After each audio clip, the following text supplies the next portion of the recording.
All right, so this is the Whirlpool Cabrio Platinum that we have. And I was having some issues. There was some water pooling up on the floor. And it would come, it would be on the side over here, and it would come out to the front, right? And so I was trying to figure out where the water was coming from, and rather than calling somebody out to do that, some quick troubleshooting helped me figure out the problem and solve it. Mine was a really easy case. So I'm hoping this helps somebody out by pushing this video out there.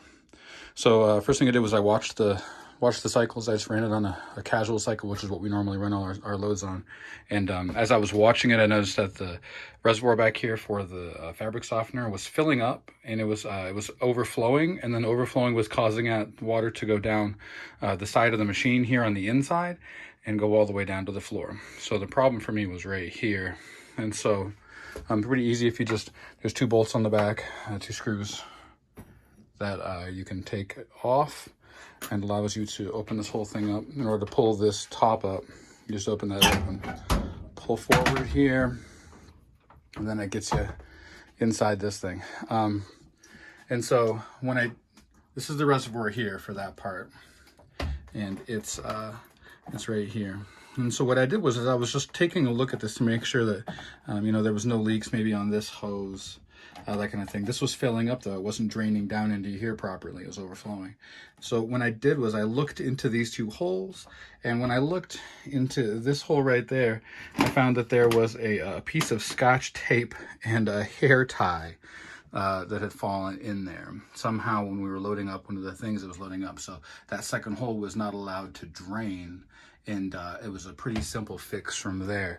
What I did was I just popped this top guy off and pulled this out from underneath, which you can do fairly easily. You just pull it out. I think I must have released it from the top part using a flathead.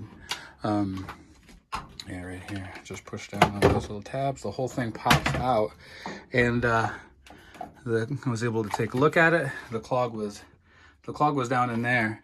I got it out just by tapping it on the bottom, and took this whole thing off, and then just cleaned it out, and it's good to go. So that solved my problem of the water draining down on the side, and saved me a whole bunch of money from having somebody come out.